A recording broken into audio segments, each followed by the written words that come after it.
Bom, pessoal, antes de vocês conferirem essa entrevista exclusiva com o Euler, filho do vento, se inscreva no nosso canal, ative o sininho e fique ligado nas novidades do Vamos Pro Jogo.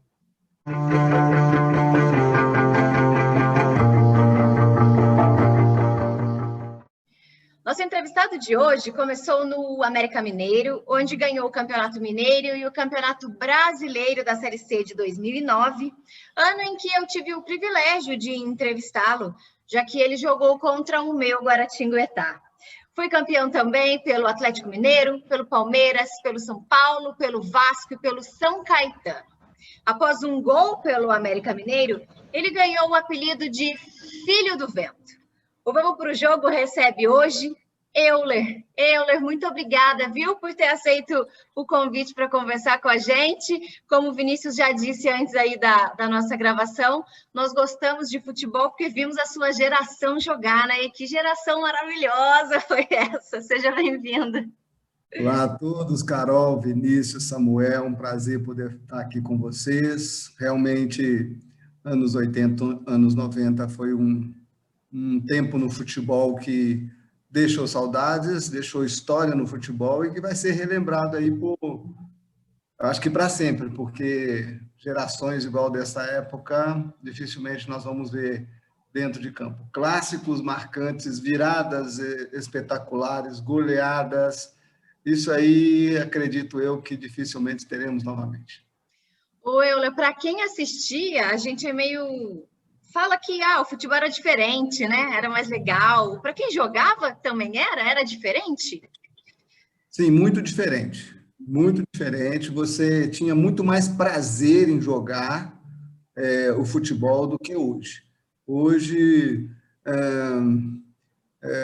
eu vejo muita tensão nos atletas dentro de campo, uma responsabilidade a mais do que primeiro, pode alcançar e, segundo, por obrigação. Então, isso não traz aquela alegria. Talvez aí você pode colocar aí o Flamengo desfrutando do melhor futebol, por ter uma equipe mais completa, jogadores de mais qualidade.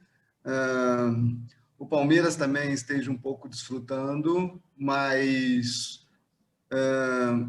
você vê aí que a final da Libertadores, de todos os tempos que eu vi, foi o pior jogo, o jogo mais feio, o jogo mais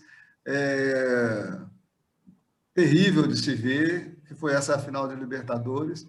Então, assim, tem uma grande diferença, grande diferença. Antes você desfrutava, antes você podia fazer gol e comemorar, hoje você não pode comemorar, para começar. Eu não sei quem é que fez regra de gol aí, os caras nunca devem ter feito um gol, não é possível. Nunca fez um gol na vida para poder tirar a comemoração de um gol. A emoção máxima de um atleta, é o ápice de uma emoção de um jogador que tem que ser extravasada, lógico. Você vai aprendendo como fazer e o que você fez de errado, consertar, mas daí botar a regra é complicado. Euler, parece que você estava adivinhando a minha pergunta, porque tudo que você falou se encaixa na minha primeira pergunta. Você falou de viradas, você falou de alegrias e você falou de comemorações. E eu queria saber, se você tivesse uma máquina do tempo, você voltaria para qual jogo de 99? Vamos esquecer a Libertadores, tá? Que é lógico que acho que foi o ápice do Palmeiras em 99, mas houve dois jogos muito marcantes do Palmeiras naquela temporada que não resultaram em títulos, mas foram jogos que, tiveram até matéria do menino chorando na arquibancada lá, e você foi responsável, né, por isso. Um 7-3 contra o Cruzeiro no Palestra Itália, que você faz o último gol da partida, se não me engano, o 7º gol, e você comemora dando um soquinho, uma comemoração que ficou marcada, né, com aqueles soquinhos no ar depois que você fez o gol, e o 4-2 contra o Flamengo na Copa do Brasil, que você faz os 2 gols depois dos 40 minutos, os 2 gols de cabeça, que não era a sua especialidade, gols que dão a vaga para o Palmeiras, né, na próxima fase da Copa do Brasil. Então, para qual jogo você voltaria? Qual foi o jogo mais marcante do Euler entre esses dois? Eu só tenho direito de voltar uma vez. Só uma. Sem dúvida nenhuma, aquele pênalti da final da Libertadores não seria, porque senão eu poderia errar de novo, eu poderia errar. A coisa complicada. Mas eu voltaria para o 4-2 do Flamengo. Foi a quarta de final da Copa do Brasil.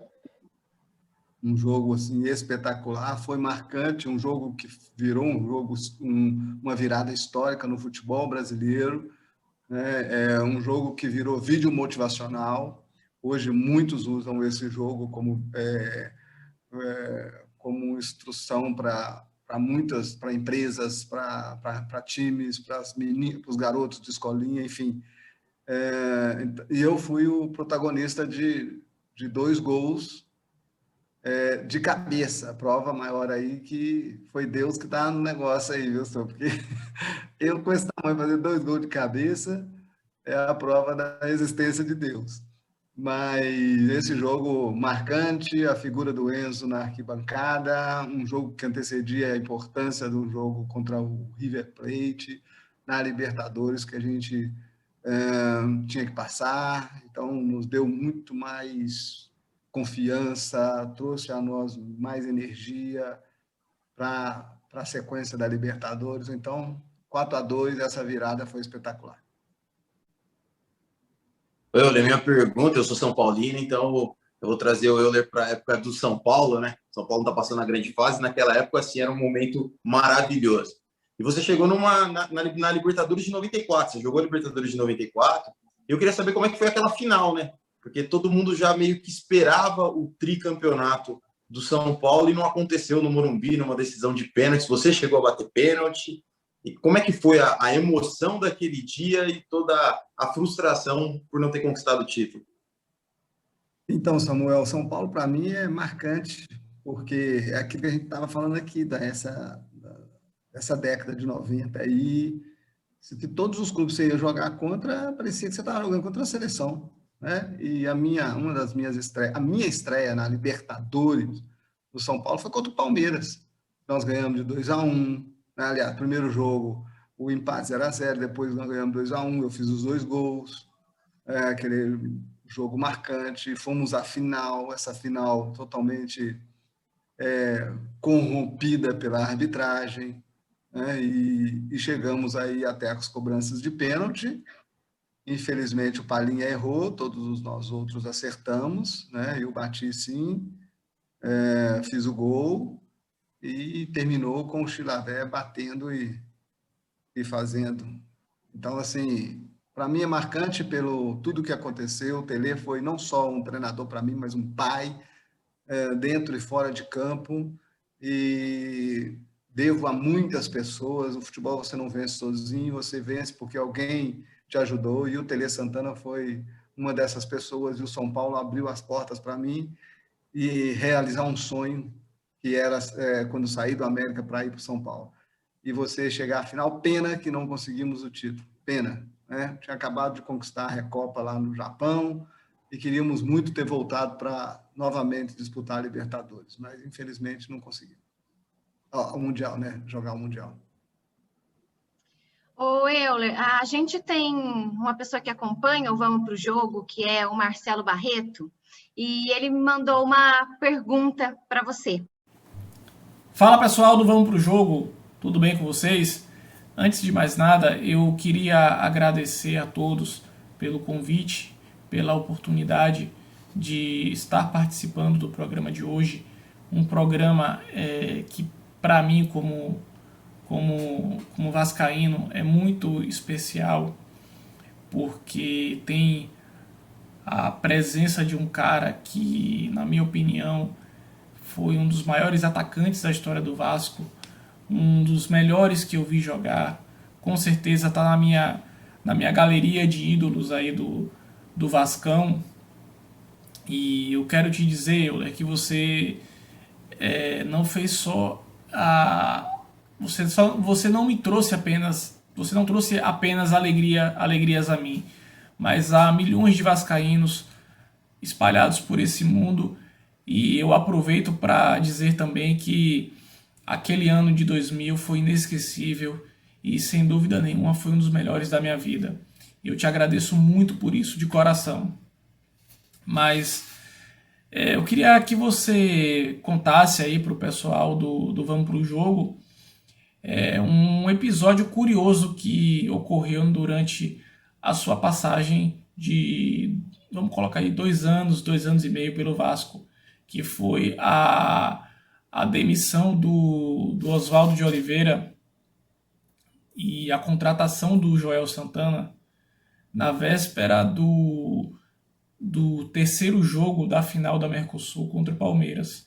Eu queria que você falasse para nós como o grupo de jogadores reagiu com aquela decisão da diretoria da época, como você e os jogadores reagiram àquilo, e se, na sua opinião, o Vasco teria conquistado os títulos se o Oswaldo tivesse permanecido no comando. Um forte abraço a todos e saudações vascaínas. Grande Marcelo Barreto. O Vasco seria campeão. Com o Oswaldo, com o Joel. Foi um risco muito grande do Eurico Miranda, porque o Oswaldo tinha os atletas na mão, tinha um respeito de todos os atletas. Foi um baque muito grande. Você tinha que ver o que o dia seguinte, em São Januário, o abatimento de todos com a saída do Oswaldo. Foi, assim, um risco de 99% de ter atrapalhado todo o trabalho do ano, todo o trabalho que vinha fazendo para a busca do título, tanto do brasileiro quanto da Mercosul. E, ao mesmo tempo que ele erra de uma forma estrondosa, ele acerta também, entendeu? Porque o Joel chegou, e tanto que quando o Joel chegou, a primeira coisa que ele foi quebrar exatamente essa tristeza que estava no grupo, esse sentimento de apreensão do que, e agora o que vai acontecer, que não sei. Então esse foi o trabalho maior do Joel Santana. Então ele chegou com um carisma. Eu não tinha trabalhado com o Joel Santana e eu fiquei admirado. Então eu saí, eu tive esses dois sentimentos. Eu falo num geral, mas a partir de mim que eu tive um sentimento lá para baixo e de repente meu sentimento foi lá para cima. E então, assim, foi um risco, foi um erro, mas teve o acerto logo em seguida, e conseguimos o título. Nós tínhamos um time que a gente jogava por música. Esse time nosso era espetacular, a gente sabia a hora de acelerar o jogo, desacelerar o jogo, entendeu? O que fazer, movimentação de cada jogador, os setores totalmente preenchido, entendeu? Sabia onde eu estava, onde o Romário estava, onde o Juninho, o que o Juninho Paulista gostava de fazer, o que o Juninho Pernambucano fazia, entendeu? A proteção dos demais. Os caras falavam assim, não vem e volta aqui atrás não, meu filho, vocês estão lá para fazer gol. Então tem que fazer, aqui atrás deixa conosco que a gente resolve, entendeu? O Nasa batia até na mãe dele, passasse lá, então eu deixava. Então era assim, a confiança que tinha o jogador um no outro, no que ia resolver, cada um ia resolver, ia fazer acontecer, era enorme. E por isso as coisas aconteciam de uma maneira natural, e aí você explorava aí a característica de cada atleta, que é o que eu digo que é a diferença de hoje. Os atletas hoje são obrigados a fazer coisas que não gostam. E então foge da sua característica. Por isso, não se joga com alegria.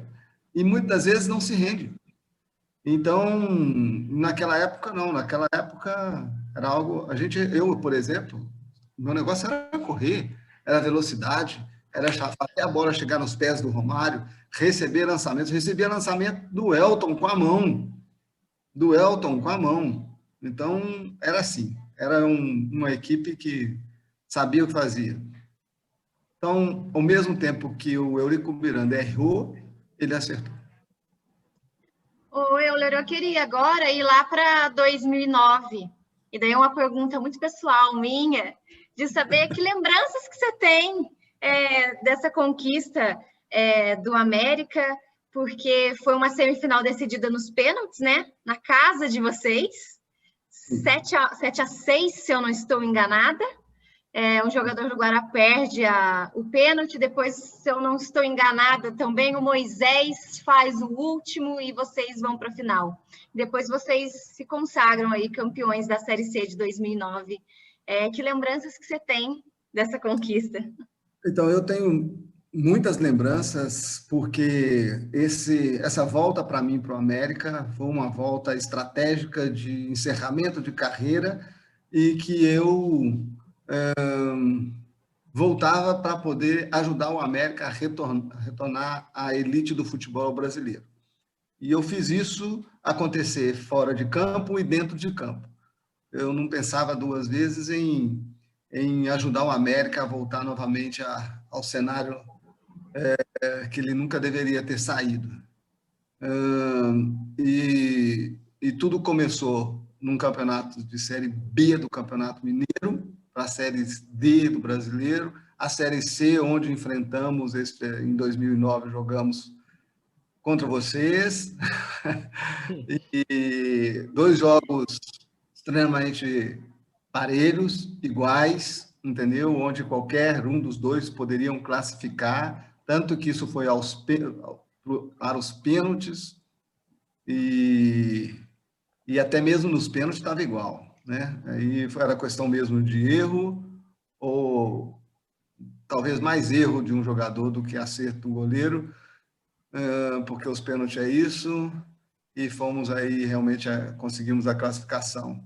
Então, assim, foi um trabalho árduo, dentro da competição não é fácil você reestruturar uma equipe tradicional como o América para voltar e chegar nessa competição. Você realmente enfrenta grandes equipes, como era o Guaratinguetá, e assim, todo tempo buscando a classificação. Então, foi marcante. Ano de 2009, fruto de um sonho, e aí conseguimos, então, uma conquista marcante.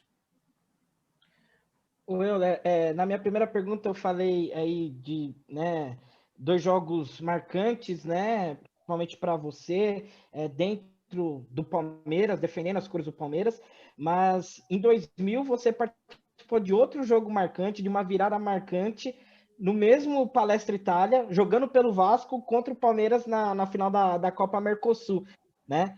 Eu queria saber o que tinha no Palestra Itália que te atiçava isso aí, que você sempre participou desses jogos históricos e sendo decisivo. Acho que você até participa de um dos gols do Vasco, né? Na final da Mercosul, você dá um lançamento para a área e sai o gol do Juninho Paulista. Então, se de alguma forma o Palestra Itália te inspirava, né? Até por você já conhecer o estádio, por ter atuado no Palmeiras. E a minha segunda pergunta, emendando, você falou aí de jogadores são obrigados a fazer coisas que não gostam, né? Você falou aí na resposta anterior. Você acha que por suas características hoje, se você fosse jogador hoje, o técnico ia ficar pedindo para você marcar lateral e não lateral te marcar? E eu faço essa pergunta porque eu tenho uma lembrança particular de você, mesmo sendo corintiano, assisti um jogo do Palmeiras e Vasco, coincidentemente, no Rio São Paulo, no Palestra Itália, e foi um jogo que você deitou e rolou em cima do Maricá, o lateral direito do Vasco. Inclusive a torcida do Palmeiras ficou gritando direto: Maricá, você não tá achando Euler, você não tá achando Euler. Então naquela época era normal o lateral marcar o ponta, né, o atacante rápido. Hoje os atacantes têm que voltar muito para marcar. Você acha que mudaria no seu estilo de jogo se você atuasse hoje? Sim, mudaria muito, porque a exigência hoje ela está diante das formações da equipe, do sistema, o modelo de jogo dos treinadores. Às vezes os treinadores gostam de jogar em um sistema que obriga os extremos a voltarem para poder marcar, marcar na marcação baixa, enfim. Eu garanto você que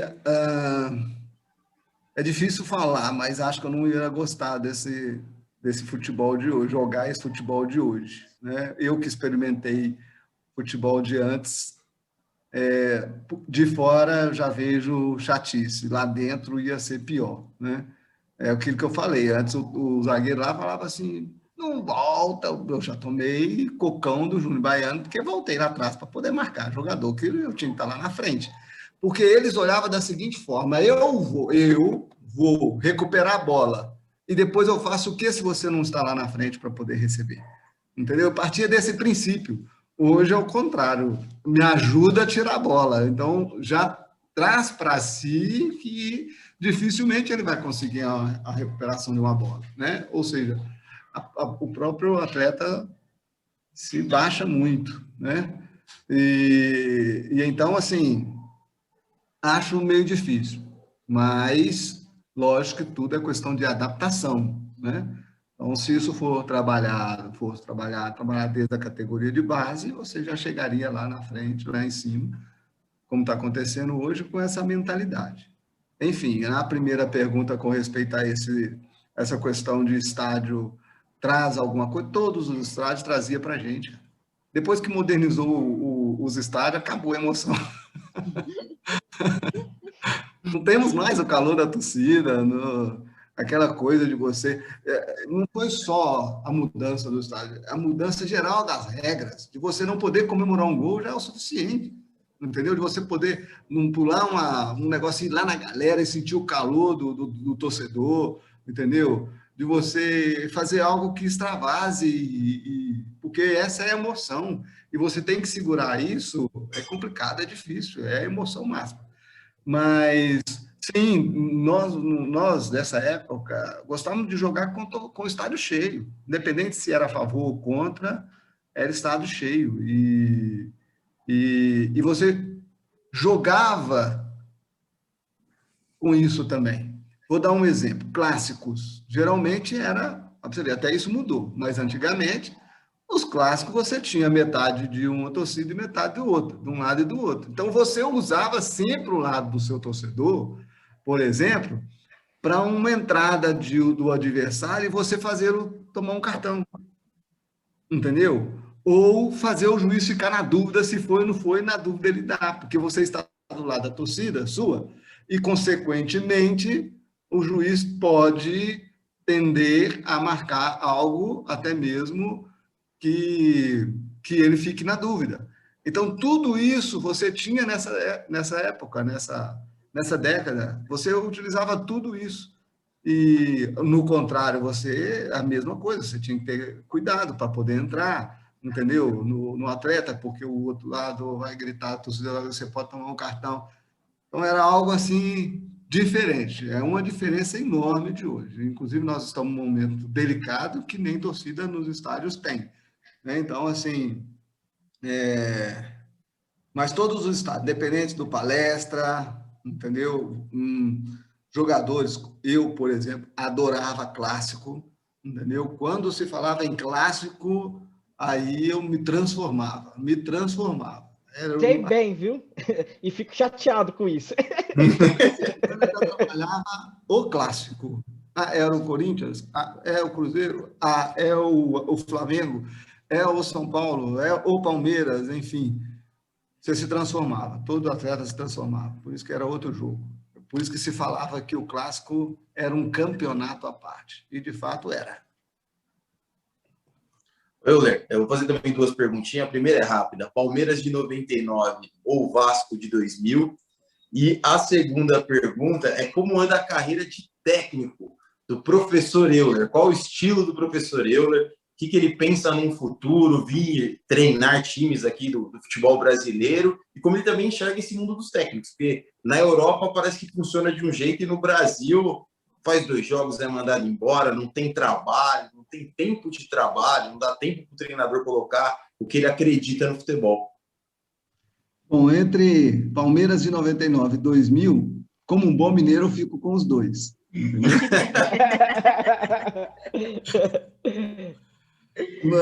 Não dá para comparar, e é um elenco do Palmeiras espetacular de 99. Cara, só jogador de seleção, assim como o 2000, onde a base da seleção brasileira é o quarteto do Vasco, né? Juninho Paulista, Juninho Pernambucano, eu e o Romário. Então, os dois, sem dúvida nenhuma. Com respeito à carreira de treinador, eu já tenho 3 anos que eu estou na Espanha, então eu estou me qualificando nas licenças da UEFA. Já tenho a UEFA B, a UEFA A, e agora em junho eu começo a UEFA Pro, que é a última etapa da licença de um treinador. Nesse tempo agora de pandemia, que não, as competições andaram para a volta, também fiz um curso de coordenador técnico também da UEFA. Então, eu estou fora de campo me qualificando. Hoje eu estou como técnico do Safor, clube de futebol. É um clube da cidade de Gandia, bem perto de Valência, na comunidade valenciana, que disputa a primeira regional valenciana, que seria aí hoje a 6ª divisão do Campeonato Nacional, entendeu? Tem me ajudado muito dentro da qualificação, de colocar em prática aquilo que eu venho aprendendo, né? Estou começando, e nesse começo tenho buscado aquilo que eu aprendi como jogador e aprendi com os técnicos que eu passei. Tenho a minha base formada no Tele Santana, até porque dentro das licenças você vê que o Tele Santana já pensava no futuro, já se falava no futuro, principalmente naquilo que nós temos de melhor, que é a parte técnica. Já a Espanha prioriza muito mais a parte tática, mas eu, mesmo estando lá e jogando em um sistema com um modelo de jogo ofensivo e um sistema no 4-3-3, eu tenho buscado unir, não dar mais ênfase para a parte tática do que a parte técnica, como é o Campeonato Espanhol, mas unir as duas partes, técnica e tática, no mesmo percentual. E deixando sempre o último terço do campo para o jogador usufruir dele, para ele criar, para ele buscar desenvolver a sua parte cognitiva e fazer algo diferente, porque o algo diferente é que quebra linhas, o algo diferente é que quebra a marcação, é que você ganha superioridade numérica, é esse algo diferente. Senão vai ficar para cá, para lá, para cá, para lá, e não consegue entrar na defesa, a não ser por um cruzamento da intermediária, fica complicado. Então, estou aprendendo, estou cursando, estou como técnico hoje. A princípio, não pretendo voltar para o Brasil. Recebi convite recentemente de ser diretor de futebol do América, mas esse não é ainda o que eu pretendo. Pelo menos por enquanto tenho outro sonho, outra direção, outra meta, e vou em busca dele. É o que você disse, a estabilidade que te dão lá fora te ajuda a você realmente fazer um planejamento a longo prazo. Na temporada passada, um exemplo, eu que busquei uma meta de pontos dos 5 primeiros jogos e não a conquistei. Se eu estou no Brasil, eu teria sido mandado embora, mas lá houve uma sequência. E dentro dessa sequência de meta de pontos, acabamos campeão da Liga. Então, dificilmente isso pode acontecer no Brasil. Então, a princípio não. A princípio, ficarei por lá mesmo. Euler, a gente pode te ver no futuro treinando um Palmeiras, treinando um Vasco? No futuro, sei que você falou que agora não está na sua meta, mas quem sabe daqui a uns anos? É o meu sonho poder vir para o Brasil, ser técnico no Brasil, de poder fazer um bom trabalho, ter o aval, que é o que eu digo, é o que eu sempre digo, ter o aval da diretoria, assim como os treinadores que vêm de fora têm, e os treinadores do Brasil não têm. Então, se conquistar isso, já é o suficiente para você conseguir aí tentar fazer um bom trabalho dentro de um clube. Euler, nossa entrevista está chegando ao fim. Antes da gente encerrar, eu quero te fazer 3 perguntas rápidas. Você me fala aí a primeira coisa que vier à sua cabeça, tá? Vamos lá. Para quem você daria um troféu? Eu daria um troféu para minha família. A minha família é a base do meu... E qual figurinha não pode faltar no seu álbum? A figurinha que não pode faltar no meu álbum é a Bíblia. Ela, para mim, essa figurinha para mim aí, ela é meu manual de instrução de vida. E para encerrar, quem seria o camisa 10 do seu time? Carol, posso acrescentar quem seria o 9 também? Vamos lá. O camisa 10... cara, nossa, isso aí complicou, viu? Alex ou Juninho Paulista, hein? Olha que opções boas. Todos os clubes que eu passei. Eu vou dar destaque a um porque eu comecei. E o começo, se eu não tenho essa pessoa do meu lado, talvez dificilmente eu teria chegado da forma como eu cheguei. E coincidentemente, o Palinha, né, foi o meia da qual que eu comecei aqui no América, né? E em seguida eu o encontrei no São Paulo. Então deu uma sequência. Então foi uma sequência. Mas é óbvio que todo clube que eu passei tive meias espetaculares. Juninho Perlista, Juninho Pernambucano, o Alex, mas o Éder Aleixo no Atlético Mineiro, meu Deus do céu, com lançamento de 220 metros, era algo impressionante.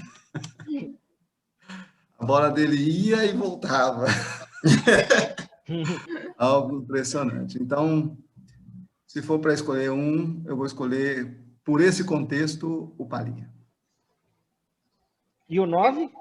Ah, tá, e o 9. O 9, sem dúvida, não gostava da camisa 9, mas o centroavante lá dentro da área, sem dúvida nenhuma, o Romário, porque foi uma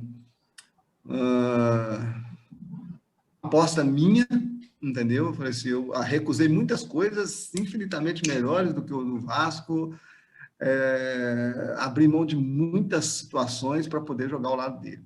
Sabia que a minha característica ia casar com a dele, e aconteceu. E eu, tudo que eu precisava fazer, muita coisa, já encontrava o Romário desmarcado dentro da área. Era algo impressionante. Então, centroavante para mim, do meu lado, eu tive muitos. Olha, vai Ozé, Azelso, Renaldo, olha só vendo os nomes, hein? Olha vendo os nomes, Miller no São Paulo, mas o Romário foi, pode dizer, um casal perfeito.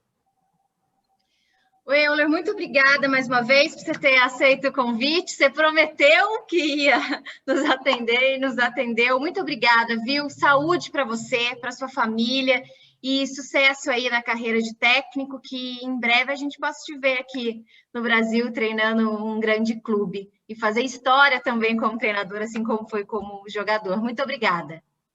Obrigado, Carol, Vinícius, Samuel. Um grande abraço a vocês aí. Tamo juntos. Se cuidem.